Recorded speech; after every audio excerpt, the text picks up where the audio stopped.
Good morning, student. Today I am going to start the new topic of this chapter, that is crop production and management. In the previous lecture, I have already covered some topics that is given in your book. Okay, that is the preparation of soil, irrigation, that is tools using for the sowing seeds. Okay, तो ये सब हम लोगों ने कर लिया है। अब उसके करने के बाद आगे हम लोग बढ़ेंगे। जो अगला टॉपिक हम लोग को करना है वीडिंग एंड हार्वेस्टिंग। अगला टॉपिक है वीडिंग, ठीक है, और दूसरा है हार्वेस्टिंग। ओके, एंड हार्वेस्टिंग के बाद स्टोरेज करना है। ये सब कुछ टॉपिक रह गए, इसको आज हम लोग खत्म कर देंगे फटाफट। तो सबसे पहले वीडिंग हम लोग करते हैं। सबसे पहले वीडिंग हम लोग स्टार्ट करते हैं कि वीडिंग है क्या।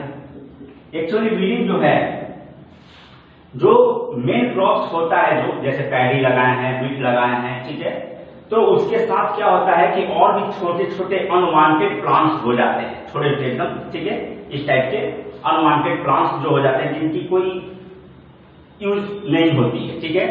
तो इस कारण से वो क्या होता है कि वो मेन क्रॉप के साथ वो कम्पीट करने लगते हैं न्यूट्रिएंट्स के लिए। कम्पीट मतलब कि वो न्यूट्रिएंट्स लेने लगते हैं सॉइल से, ठीक है, जहां पर मेन क्रॉप्स होते हैं।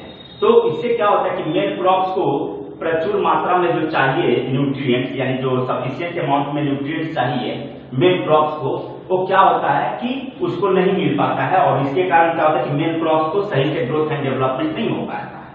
इस कारण से क्या होता है कि वो वीड को हम लोग क्या हुआ, वही वीड्स किसे कहते हैं, weeds that is unwanted plants that is grown in the field along with the main crops, यही वीड्स है। तो उस वीड्स को हटाने के लिए जो हम प्रोसेस का इस्तेमाल करते हैं, जो मेथड का इस्तेमाल करते हैं, उसी प्रोसेस को वीडिंग बोलते हैं, ठीक है। तो ये चीज ध्यान रखना है कि weeding that is the process या मेथड, द प्रोसेस या method of removing the unwanted plants या स्लैश में weeds, unwanted plants या weeds, ठीक है, by the trowel एक इंस्ट्रूमेंट होता है, ट्रॉवेल या खुरपी,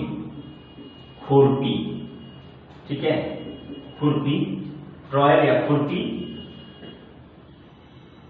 बाय द ट्रॉयल या खुरपी इज कॉल्ड वीडिंग। इसी को वीडिंग बोलते हैं, ठीक है। इसी में वीडिंग में एक वीड्स होता है, वीड्स वही अनवांटेड प्लांट को वीड्स किसे कहेंगे, unwanted plants that grown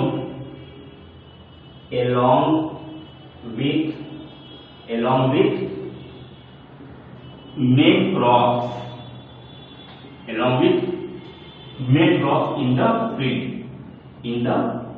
field, okay, इसी को वीड्स बोलते हैं, इसको वीड्स, याद रहेगा। तो ये वीडिंग है।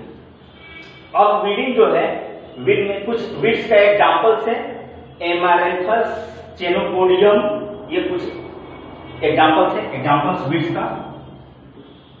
का एमारैंथस आपके बुक में दिया भी हुआ है, ठीक है। चेनोपोडियम, ठीक है, ये कुछ एग्जांपल्स है, याद रखना है इसको, ये वीड्स है। इसके बाद ये हो गया वीडिंग और वीड्स। अब आगे बढ़ते हैं मेथड्स ऑफ वीडिंग। अगला टॉपिक है हम लोग का वीडिंग का तरीका, मेथड्स ऑफ वीडिंग करना है।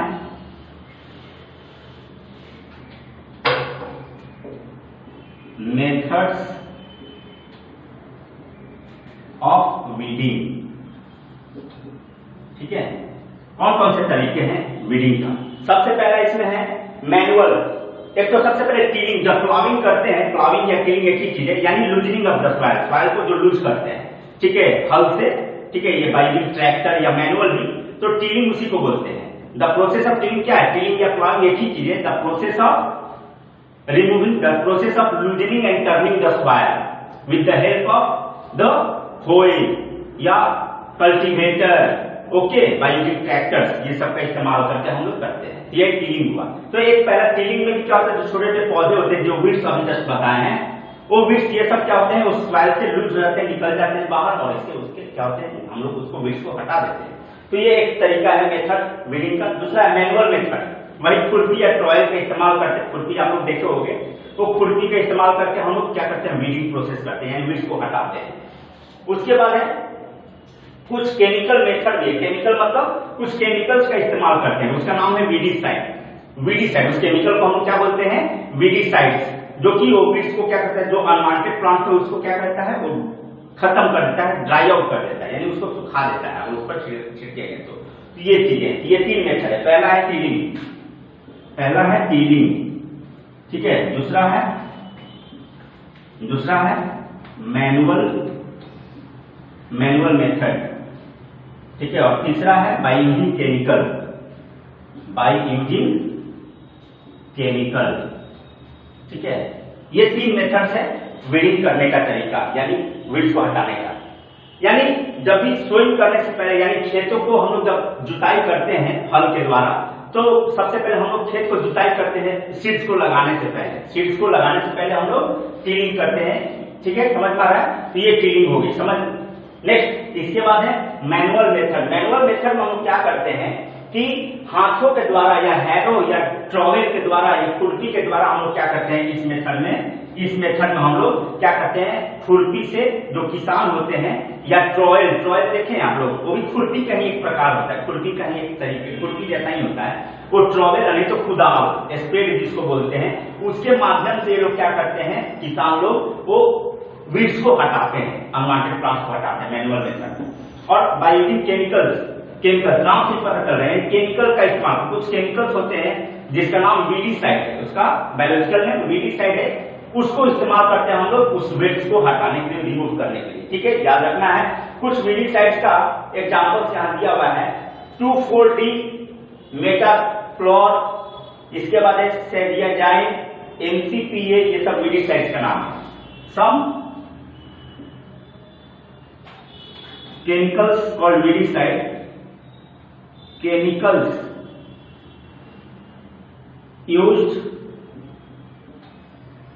to remove weeds, chemicals used to remove weeds is called weedicide, उसको weedicide बोलते हैं, ठीक है।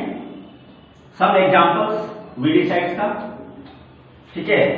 सम एग्जांपल्स 2,4-D, इसके बाद है 2,4-D, इसके बाद मेटाक्लोर, CHLOR, ठीक है, मेटाक्लोर, याद रखना होगा, मेटाक्लोर।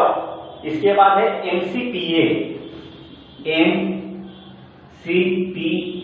ETC, ये सब कुछ वीडीसाइड्स के नाम है। 2,4-D, मेटाक्लोर, MCPA, ये सब क्या है, ये केमिकल्स का नाम है जिसको वीडीसाइड्स भी बोलते हैं, जो कि वीड्स को रिमूव करने में काम आता है, ठीक है।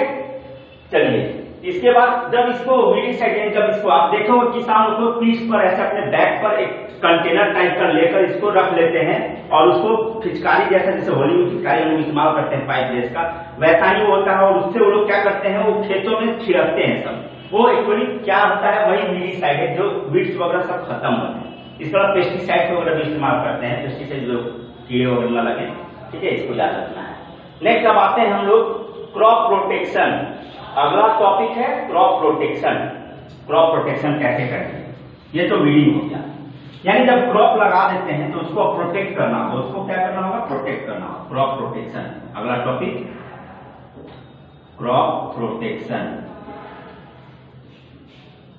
क्रॉप प्रोटेक्शन में यानी फसलों को देख रेख करना। फसलों को देख रेख करना क्या मतलब कि कीड़े मकोड़े से, यानी जो कीड़े होते हैं, जो जर्म्स होते हैं, हार्मफुल जर्म्स होते हैं, उनसे बचाना, ताकि उसको कोई खा न जाए, ठीक है, या कुछ चिड़ियों वगैरह से, जानवरों से बचाना, ठीक है।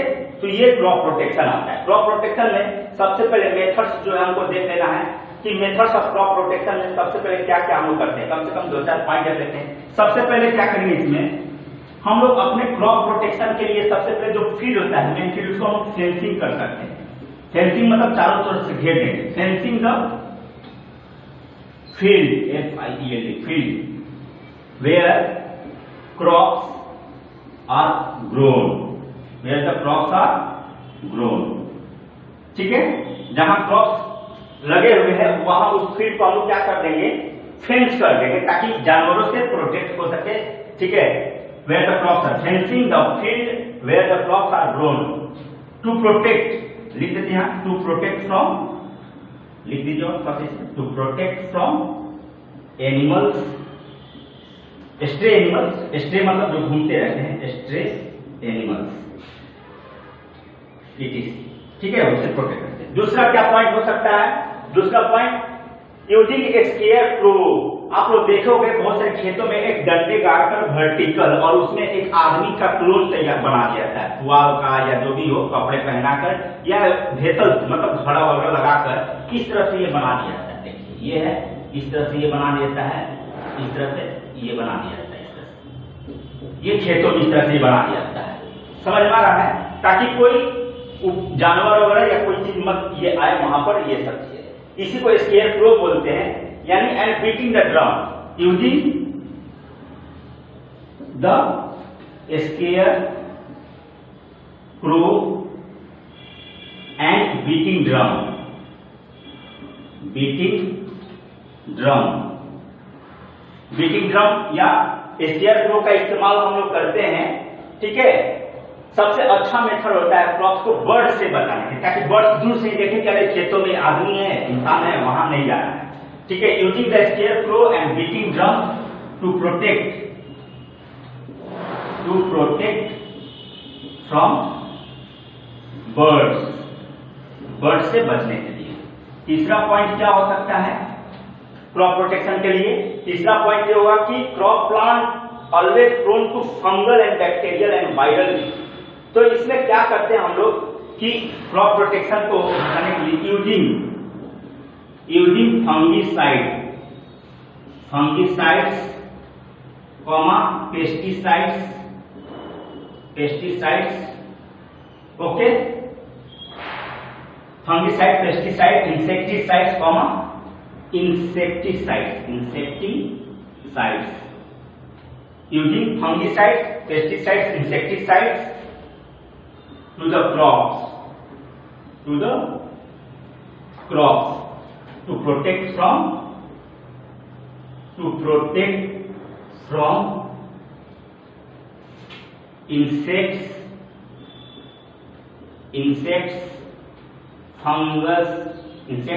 fungi, pests, etc। समझ में आ रहा है? इन सब से बचाने के लिए, क्रॉप को प्रोटेक्ट करने के लिए ये सब तरीका है। समझ में आ रहा है? इसके बाद आगे कुछ रोडेंट वगैरह होते हैं, रोडेंट मतलब जो सड़ाने वाले कुछ जो जीवाणु होते हैं क्रॉप्स को खा जाने वाला, उनसे बचाने के लिए भी हम लोग दवाइयां का इस्तेमाल करते हैं, पेस्ट वगैरह भी कुछ इस्तेमाल हम लोग करते हैं। ठीक है, कुछ पेस्टिसाइड्स का जो हम एक ही जगह हम समझते हैं, इंसेक्टिसाइड्स, फंगिसाइड्स एंड पेस्टिसाइड्स। कुछ कॉमन पेस्टिसाइड्स का एग्जांपल है, हम आपको बता देते हैं यहाँ पर, जो कि आपको बुक में भी दिया हुआ है, BHC, मैलेथियन, पॉलीथियन, ये सब insecticides, pesticides. Some examples of pesticides, some examples of pesticides are malathion, ठीक है, इसके बाद BHC, ओके, पॉलीथियन, etc। ये सब कुछ पेस्टिसाइड्स के एग्जांपल्स हैं, याद रहेगा? ठीक है ना? ये सब आगे देखते हैं। तो ये क्रॉप प्रोटेक्शन का ये आपका कुछ पॉइंट्स है, जैसे क्रॉप को कैसे हम लोग क्रॉप्स को देखभाल कर सकते हैं, बचा सकते हैं स्ट्रे एनिमल से, बर्ड से। ठीक है, ये स्केयर क्रो है, ह्यूमन बीइंग का जस्ट स्ट्रक्चर खड़ा कर जो फिगर बनाया है, ये ध्यान रखिएगा आप लोग। ठीक है, ताकि इसे देखकर बर्ड्स दूर से भाग जाए। अब आगे अगला टॉपिक है हार्वेस्टिंग। जब ये क्रॉप्स हो जाएगा, जब क्रॉप्स आर गेटिंग मैच्योर्ड, जब मैच्योर हो जाएंगे, ठीक है, तो इसको अब काटने की बारी आएगी। जब फसल हो जाएगी, जब फल हो जाएंगे तब अब हम काटते हैं, ठीक है, उसको तोड़ते हैं अब इस्तेमाल के लिए। तो हार्वेस्टिंग अगला टॉपिक है, हार्वेस्टिंग। हार्वेस्टिंग, ठीक है, ये कौन सा मेथड है हार्वेस्टिंग भाई? तो हार्वेस्टिंग इज अ मेथड, ठीक है, या process of cutting and gathering the crop after maturation, after maturation, ठीक है। Harvesting it is the method of cutting and gathering of crops, ठीक है, after maturation, MATURATION, maturation. Crops का maturation होने के बाद इसको क्या करते हैं, हार्वेस्टिंग कर लेते हैं, काट कर लेते हैं। किससे? By using harvester, by using the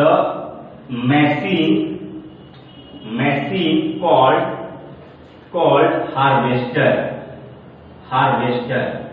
नाम उस मशीन का, ठीक है। ये चीजें हार्वेस्टिंग मेथड हो गया, याद रहेगा। अब आइए हार्वेस्टिंग के बाद, ठीक है, अब इसके आगे आएगा हार्वेस्टिंग नहीं, थ्रेसिंग आएगा, विनोइंग आएगा, ठीक है, ये देख लेते हैं हम लोग। हार्वेस्टिंग का ही एक पार्ट है, हार्वेस्टिंग नहीं थ्रेसिंग आएगा। हार्वेस्टिंग के बाद इसमें हम लोग थ्रेसिंग करते हैं, THRESHING, थ्रेसिंग क्या होता है? यह हार्वेस्टिंग एक्चुअली जब क्रॉप्स हो जाएंगे, जब उसका अनाज हो जाएंगे, मैच्योर हो जाएंगे, पक जाएंगे, तब ये हार्वेस्टिंग करते हैं। यानी सिंपल बस कट कर देना और उसको इकट्ठा कर लेना क्रॉप्स को, मैच्योर्ड क्रॉप, ठीक है। अब आगे मैच्योर क्रॉप को करने के बाद थ्रेसर एक मशीन होता है, थ्रेसर क्या होता है? वो थ्रेसर जो मेन क्रॉप्स होता है, क्रॉप्स का जो उसमें जो स्ट्रॉ लगा होता है, जो मेन पौधे होते हैं, उसको अलग कर देता है, उसको भूसा में कन्वर्ट कर देता है। भूसा दैट मींस की हस्क, ठीक है, हस्क में कन्वर्ट कर देता है और बाकी जो अनाज है उससे अलग हो जाता है। तो थ्रेसिंग मेथड यही है, थ्रेसिंग प्रोसेस यही है, आप लोग देख सकते हैं, ठीक है। तो थ्रेसिंग में अगर हम लोग को देखना है तो थ्रेसिंग दो तरीके से किया जा सकता है, मैनुअली भी और ये। तो threshing that is beating the cereal plants in order to separate grains from, it is the method. Threading is the method of separating. It is the method of separating the grains from the crops by beating. Beating मतलब पीट कर, by beating, ठीक है, by beating manually. By beating manually, by beating manually, or by using machine called harvester, ठीक है, called thresher,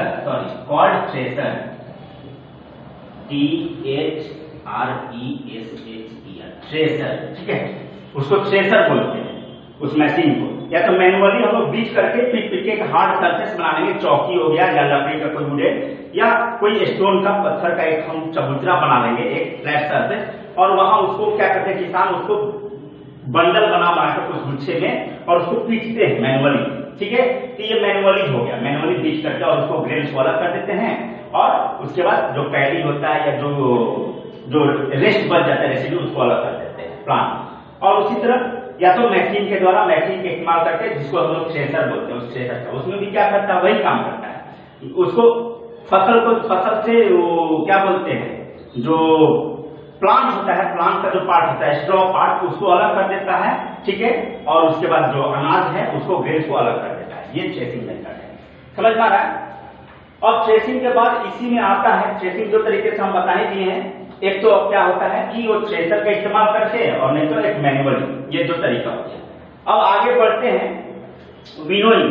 जब ये grains अलग हो जाएंगे, अनाज अलग हो जाएंगे, ठीक है, जब अनाज अलग हो जाएंगे तो इसी में आता है विनोइंग। हार्वेस्टिंग में ही विनोइंग आता है। हार्वेस्टिंग का ही पार्ट है विनोइंग।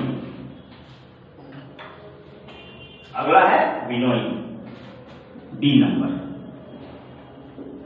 विनोइंग। आप लोग देखोगे खेतों में जो किसान होते हैं, जब ग्रेन अलग हो जाता है क्रॉप से, तो उसको क्या कहते हैं, थोड़ा सा उसमें भूसे वगैरह भूसा भी रहता है, उसको एक कलसुट टाइप का सूट होता है जिसको साफ बोलते हैं। क्या बोलते हैं? साफ, CHAFF, साफ। इस तरह तो लोग लेकर उसमें और ऐसे ऐसे करते हैं उसको, और दूसरे साइड से अपोजिट साइड से विंड उसको हाथों के द्वारा विंड देते हैं, ठीक है, हवा कहते हैं। नेचुरल हवा बह रहा था तो ठीक है, नहीं तो एक विंड मिल आता है, विंड मिल से वो हवा देते हैं, और क्या होता है, वो जो ग्रेन से जो भारी होता है और जो हस्क होता है, भूसा होता है, वो हल्का होता है, तो भूसा कुछ दूर पर जाकर गिरेगा और जो ग्रेन्स है वो ग्रेन्स वहीं गिर जाएगा, और इस तरह से ग्रेन्स एक जगह हो जाएगा और भूसा जो है अलग हो जाएगा, हस्क, ठीक है। तो इस मेथड को हम लोग विनोइंग बोलते हैं। तो इसको कैसे लिखिएगा इसको, ठीक है, विनोइंग। तो विनोइंग क्या है? विनोइंग मेथड, ये इट इज द मेथड, लिख लेते हैं, it is the method of separating the grains from the husk, husk मतलब भूसा होता है, ठीक है, by using the shaft, ठीक है, and windmill, ठीक है, इसका इस्तेमाल करते हैं, विंड का इस्तेमाल करके हम लोग क्या करते हैं, ग्रेन्स को अलग करते हैं। विनोइंग मेथड यही। तो ये हार्वेस्टिंग अभी हम लोग कर रहे थे, ठीक है। हार्वेस्टिंग में हम लोग क्या किए, ये थ्रेसिंग किए और विनोइंग किए, ठीक है। और विनोइंग के बाद हम लोग करेंगे, अब कि अनाज जब हमको मिल गया, ग्रेन्स मिल गया, तब इसको कैसे रख रखाव करना, कैसे हमको इसको स्टोर करके रखना है, ताकि अब सालों भर हम लोग मान लो हर एक साल उसको नहीं स्टोर करके रखेंगे तो हम लोग अनाज क्या होगा, खराब हो सकता है, खराब हो जाएगा, फिर हम लोग को खरीद कर खाना पड़ेगा, हो सकता है महंगा मिले या जो भी हो। तो इसके लिए सही से अनाज होने से मतलब नहीं है, अनाज प्रोडक्शन हो गया, ठीक है, उसके बाद हमको उसको रखना है, सही तरीके से उसको रखना है ताकि वो खराब ना हो, उसमें कीड़े वगैरह ना लग जाए, ठीक है। तो ये स्टोरेज, अगला टॉपिक है स्टोरेज, समझ में आ रहा है? स्टोरेज यानी ग्रेन्स को स्टोर करके रखना, जब ग्रेन्स मिल गया तब। तो स्टोरेज जो है, स्टोरेज जब एक बार हार्वेस्टेड हो गया, एक बार हार्वेस्टिंग कर लिए, once the harvested crop are achieve, यानी हम लोग को मिल गया, ठीक है, गेन जब हम ले लिए, ठीक है, तो उसके बाद क्या करेंगे, उसको स्टोर करने का काम करेंगे, ठीक है। तो स्टोर करने का भी बहुत सारा तरीका है, हम लोग देख लेते हैं। कुछ फैक्टर्स हैं जो कि स्टोर करने के लिए ग्रेन्स को हम लोग कुछ ध्यान रखना है। Some factors which some factors we should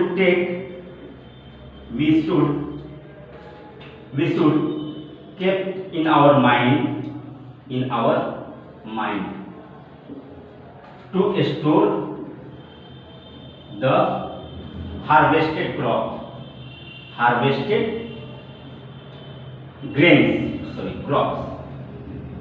ठीक है, that is ग्रेन्स, ठीक है। ग्रेन्स को हमको स्टोर करने के लिए कुछ ध्यान रखना होगा दिमाग में। क्या क्या है? सबसे पहले storage area should be dry and free from moisture. पहला पॉइंट जहां हम लोग को रखना है, storage area are completely dry and free from moisture, ठीक है। मॉइस्चर नहीं होना चाहिए उस जगह पर, एकदम समझ जाइए, ठीक है। इसके बाद storage area should be free from rodents and insects. दूसरा पॉइंट ये भी हो जाएगा कि storage area are completely free from rodents and insects, ठीक है। इनसे भी दूर होना होगा, एकदम वहां नहीं होना चाहिए, नहीं तो क्या होगा, अनाज को वो लोग खाने लगेंगे, बर्बाद करने लगेंगे। समझ में आ रहा है? इसके बाद है एक there should be no open space like window where birds come and in out and eat grains. वही मतलब कोई खुला जगह नहीं, एकदम पैक होना चाहिए। समझ में आ रहा है कि there is no open space for birds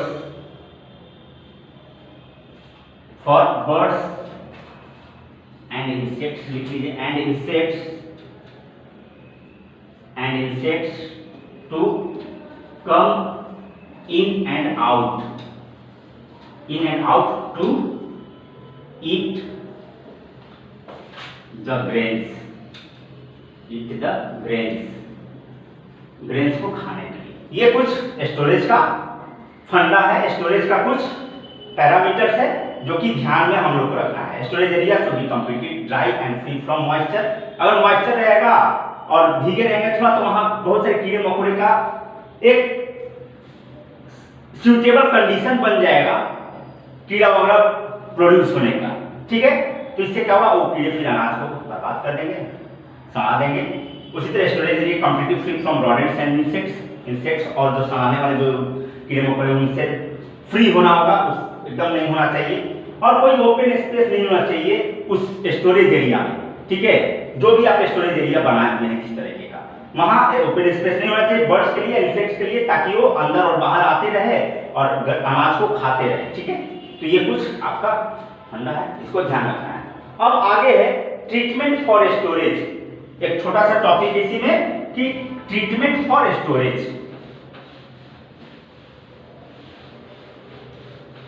storage का ट्रीटमेंट कैसे किया जाए, कैसे रखना है, तो ये देख लेते हैं।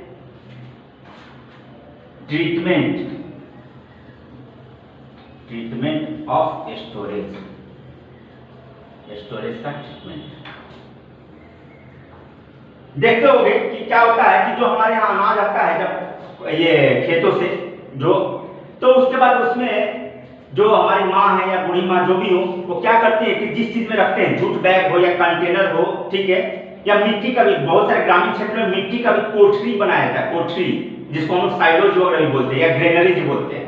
उसमें जब अनाज रखते हैं उसमें साथ में हम लोग नीम के पत्तियां वगैरह, ड्राई नीम के लीव्स डाल देते हैं, और नहीं तो या कुछ मार्केट में और भी जो केमिकल्स आते हैं, ठीक है, दवाइयां आती हैं, इसको बोलते हैं जो इंसेक्ट्स वगैरह, कीड़े वगैरह का, कि उसमें ना लगे, वो कुछ टैबलेट वगैरह आते हैं, उसको डाल देते हैं उसमें ताकि कीड़े वगैरह ना लगे, इंसेक्ट्स ना लगे। तो यही ट्रीटमेंट ऑफ स्टोरेज है, इसको हम लोग देख लेते हैं। बिफोर स्टोरिंग सीड्स, ठीक है, there are sun dry to reduce moisture. तो सबसे पहले जो अनाज आता है उसको सबसे पहले हम लोग सुखा देते हैं, धूप में उसको सुखा देता है कि उसमें जितने भी मॉइस्चर हो वो निकल जाए।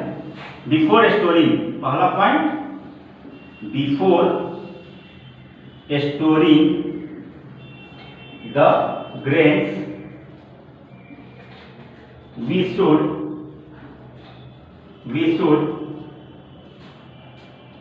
dry the grains to extract out moisture, extract out moisture present in the grains, grains.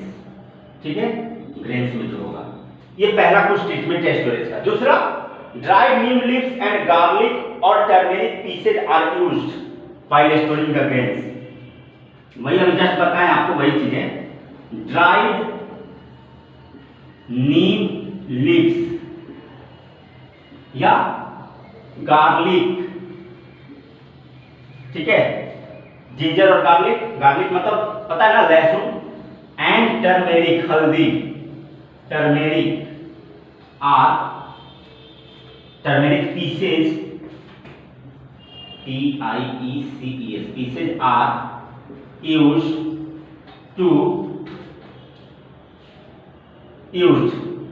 in the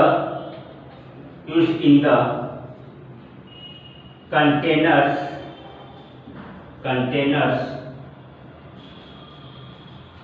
before storage, before storing the grains, before storing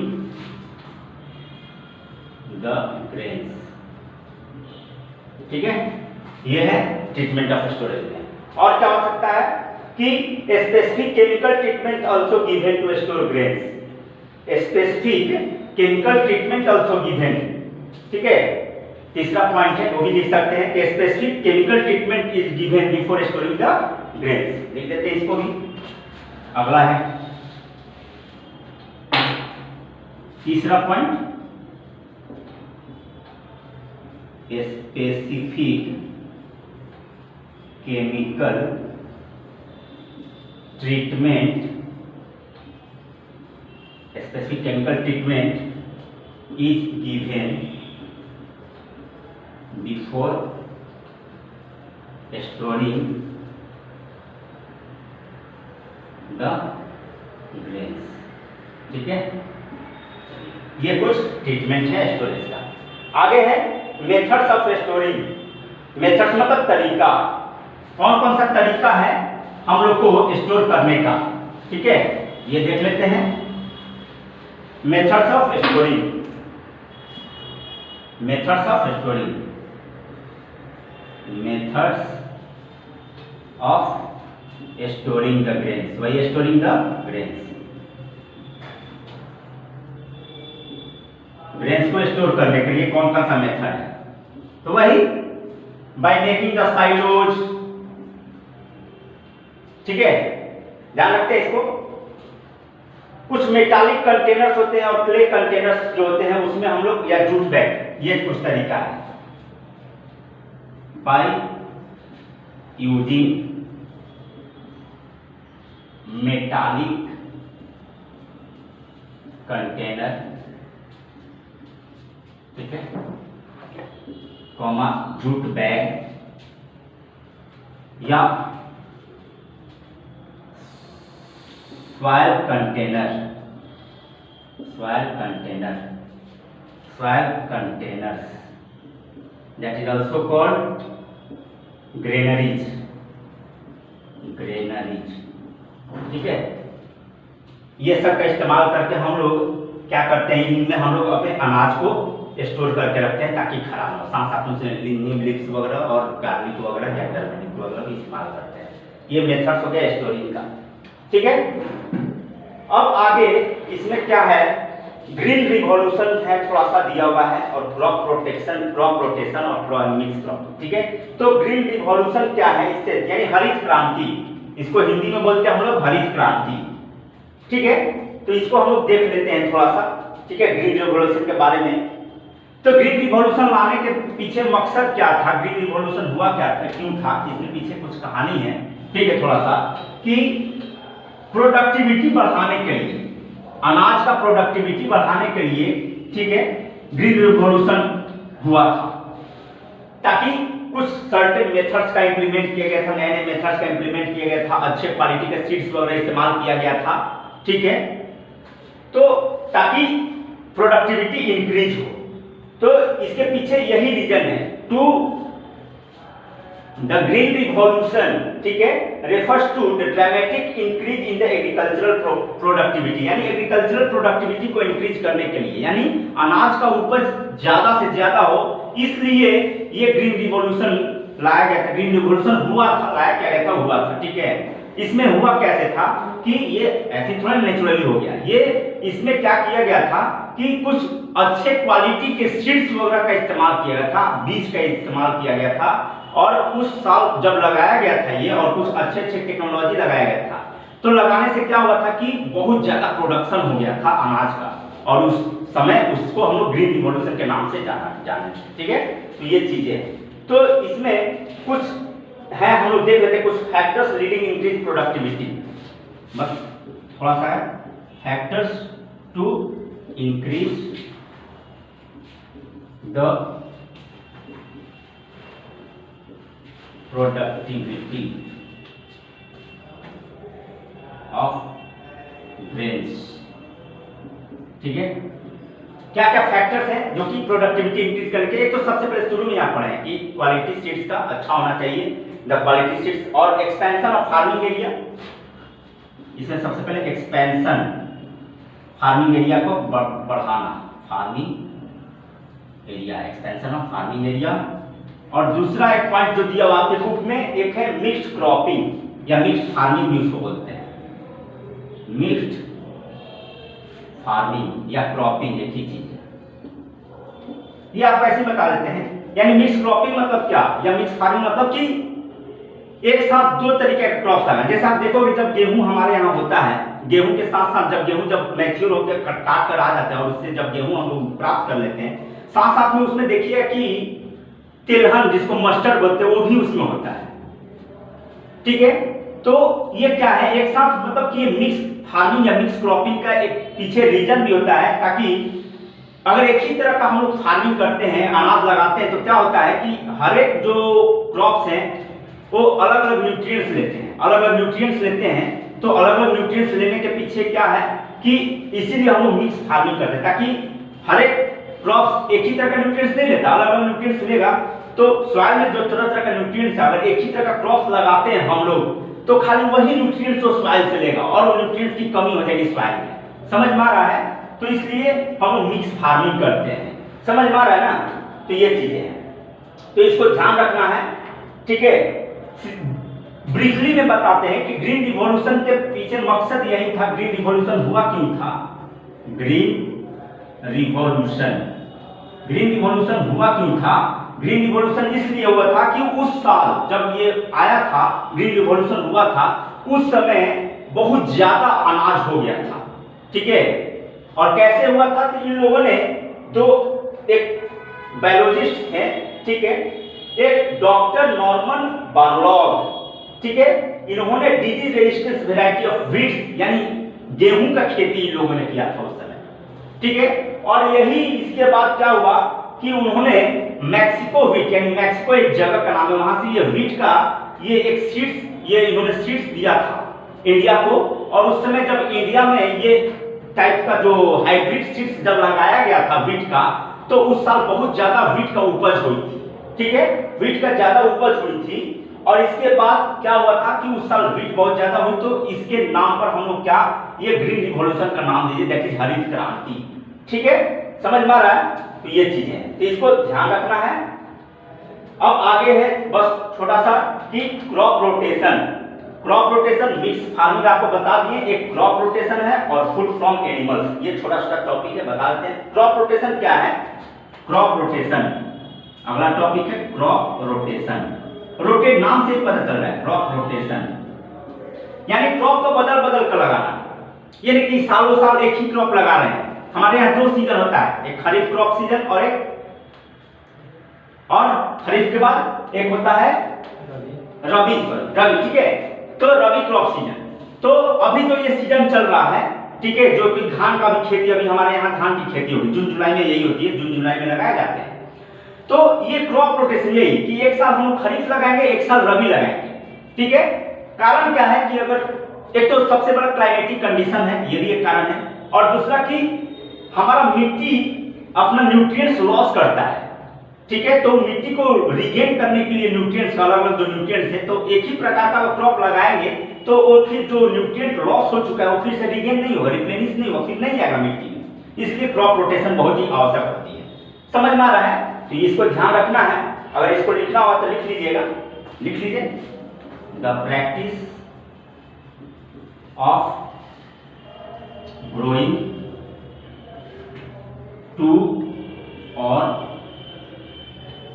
more different types, ठीक है, the practice of growing two or more different types of crops on the same field, types of crops on the same field, यही आपका crop rotation है, on the same field, that is called crop rotation। और alternately यानी एक ही साथ नहीं, alternately on the same field, alternately यानी बारी बारी से, एक सीजन ये लगा है, एक सीजन वो लगा है। ठीक है, यही क्रॉप रोटेशन है, आप लोग ध्यान रखना है।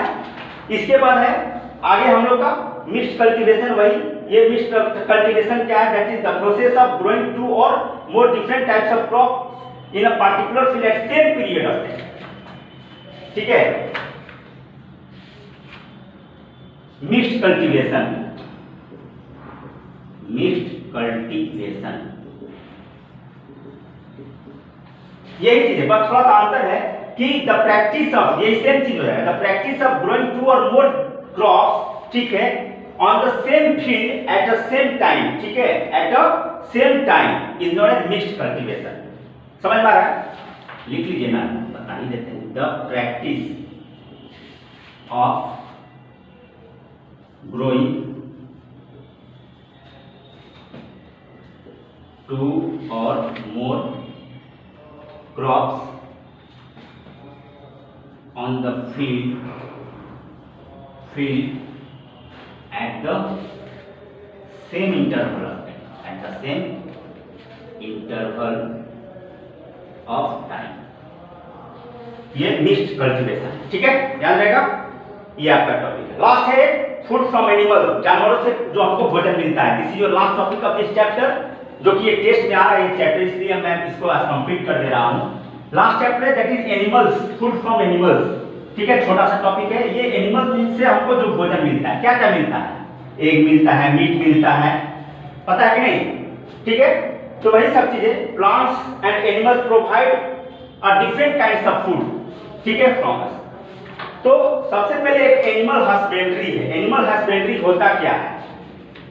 एनिमल हस्बेंड्री, एनिमल हस्बेंड्री ये टर्म्स है, इसको जानना जरूरी है।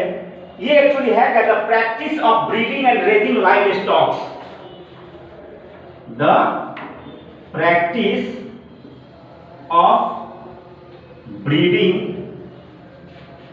And raising live stocks is called animal husbandry, is called animal husbandry, ठीक है। ये एनिमल हस्बेंड्री आपको ध्यान रखना है। Practice of breeding and raising livestocks is known as animal husbandry, इसको ध्यान रखना है। एक व्हाइट रिवॉल्यूशन भी आया, यानी श्वेत क्रांति, यानी दूध के कारण, ठीक है, milk for the increasing milk productivity, milk productivity बढ़ाने के लिए, यानी दूध का उत्पादन बढ़ाने के लिए। तो व्हाइट रिवॉल्यूशन भी आया था, उस समय व्हाइट रिवॉल्यूशन हुआ था, ठीक है, इसको ध्यान रखना है। आगे अब है कुछ यहाँ पर टेबल दिया हुआ आपके बुक में, उसको ध्यान रखना है कि कौन कौन से जो फूड हमको मिलते हैं, milk and milk product, cow, pharaoh, ये सबसे मिलता है, सब आपको पता है, क्लास 6 में ही पढ़े हो। मीट जो है एंड डक, ये सबसे मिलता है, ठीक है, हनी बीज से हनी मिलता है, तो ये सब चीजें हैं, इसको ध्यान रखना है, ठीक है ना, ये सब। और एक आता है एपीकल्चर। एपीकल्चर क्या होता है? छोटा सा टर्म है, द रेयरिंग ऑफ हनी बीज, द रेयरिंग ऑफ हनी बीज, ठीक है, एपीकल्चर। एपीकल्चर एक है, this is the last term, the rearing of honey बीज, रेयरिंग ऑफ हनी बीज, ठीक है, दैट इज कॉल्ड एपीकल्चर, इसको एपीकल्चर बोलते हैं। तो ये आपका चैप्टर था, लास्ट टॉपिक है इसमें, ठीक है। ये क्रॉप प्रोडक्शन एंड मैनेजमेंट का ये चैप्टर आप लोग का फिनिश हो चुका है, ठीक है।